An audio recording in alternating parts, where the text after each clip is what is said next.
Yes, ndagusuje cyane kandi ngushimira nguhereza ikaze wowe tubana umunsi ku munsi hano ku Ishema CME Empire. Uyu munsi tugiye kurebera hamwe top 10 y'abakinnyi ba filime bakize mu Rwanda. Nje mugiye kubona muri iki kiganiro cyangwa se top 10 nitwa Keza Kamurika ni Ishema CME Empire.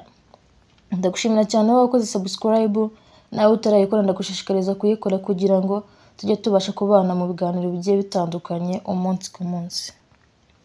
Twagiye rero n'umwanya wacu wa 10. Umwanya wacu wa 10 turasanga umukobwa witwa Ketchup. Uyu muramuzi cyane yagaragaye muri filime bita Bamenye yagitinga mu buryo butandukanye. Amazina ye nyakuri akaba yitwa Mukayizere Jalianeri. Uyu rero akaba akurikirwa n'abarenga 30,000 kuri IG cyangwa se Instagram ye. Abareba Bamenya cyane rero muramuzi cyane ni icyamamare muri Bamenya. Twavuga ko ariho agaragara cyane cyangwa se yazamukiye cyane. Twagiye n'umwanya wacu wa 9 rero. Umwanya wacu wa 9 naho turasanga umusore mwiza cyane wise Nick cyangwa se Nick Dipos.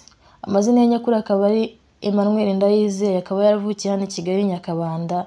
Nawe akaba yaragaragaye muri filime yitwa Sitmed. Murayizi cyane rero abantu mwajyaga muyikurikira cyangwa se no muyikurikira.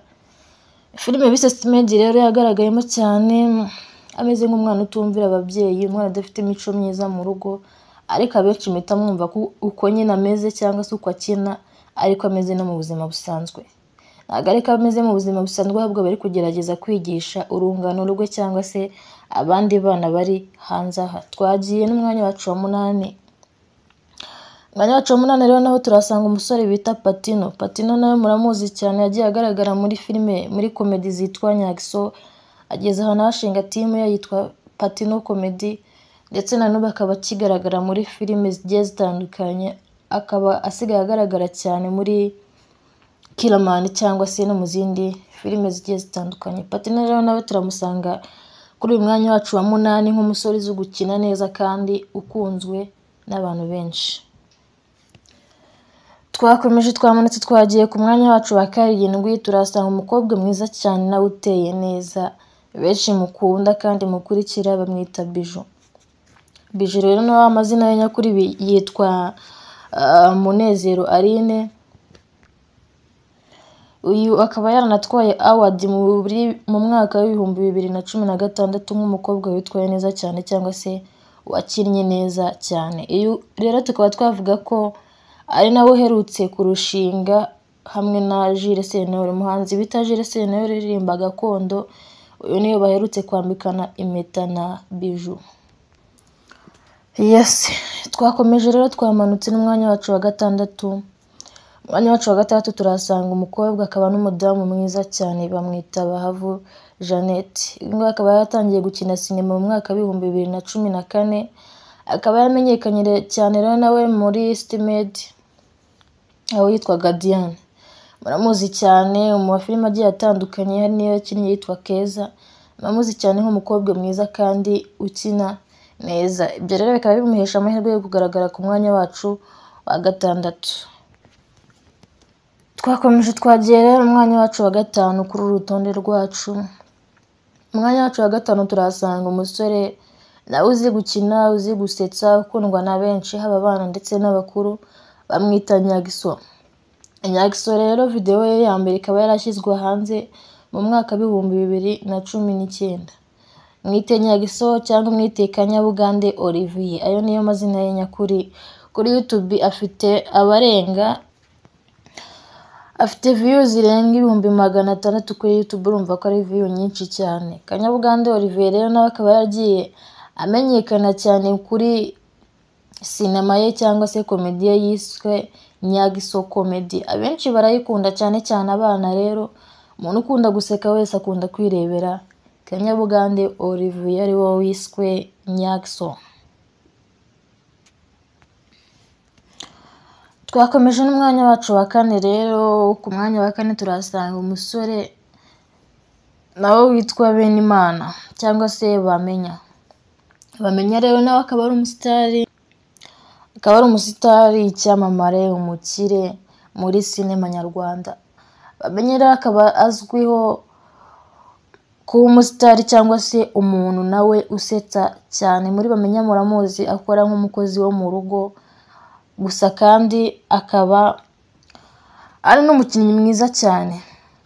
Bamenya rero nawe kuri IG cyangwa se kuri Instagram ye akaba akurikirwa n'abantu barenga 200 gusubiza hejuru. Benshi bagiye bamubwira ko yabaye umukozi ariko akagenda bihakana yivuye inyuma, akavuga ko nta muntu yigeze akorera ahubwo ari we wahereye kera yikorera. Akavuga ko kuva kera iwabo bari abakire ariko nyuma bakaza gukena. Twagiye n'umwanya wacu wa gatatu.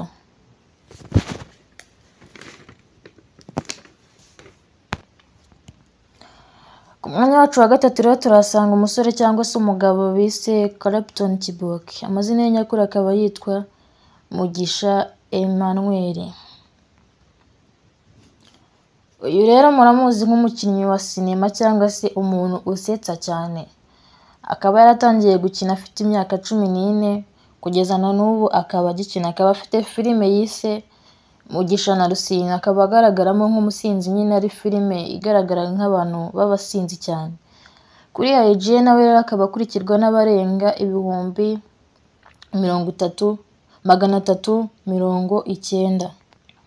Urumva ko rero ni abantu batari bake cyane. Twagiye rero n'umwanya wacu wa kabiri. Turasanga umukobwa mwiza cyane bise Asia. Asia nawe rero akaba yaragaragaye cyane muri Seburikoko, kuba mukurikira cyane cyangwa se kuba akunda kureba Seburikoko cyane. Uyu mukobwa muramuzimo cyane no mu mafilime agiye atandukanye. Ese uratekereza ari nde uza ku mwanya wacu wa mbere? Tega amatwi neza wumve koko niba nawe ariho wajyaga umushyira cyangwa se wajyaga umubarira mu bakinnyi ba mbere bakunzwe cyangwa bakize hano mu Rwanda. Iyi ngiyi iracyari Ishema CM Empire. Ibuka neza gukora subscribe, like, share ndetse na comment kugira ngo usangize abandi ibiganiro byacu nabo bagende barushaho gukurikirana ibiganiro byacu umunsi ku munsi. Twakomeje n'umwanya wacu wa mbere rero. Umwanya wacu wa mbere rero tudatinze turasanga umusore cyangwa se umugabo bita Seburikoko. Uyu nguyu akaba amazina ye nyakuri yitwa Niyitegeka Gratien. Mwite Seburikoko, umwite Papa Sava. Yagiye yitwa amazina atandukanye bitewe na sinema cyangwa se na filime yabaga ari gukina. Uyu rero nawe akaba yaratangiye sinema mu mwaka wa 2016, 2017 atwara igihembo, 2020 atwara award. Akaba yaratwaye award rero itangwa na RMI. IG rero akaba akurikirwa n'abarenga 230. Nguko rero uri n'urwo rutonde rwacu rw'abakinnyi ba filime bakize hano mu Rwanda kurenza abandi. Ndagushimiye cyane wowe twabanye muri top 10. Ikiganiro nakagaruka.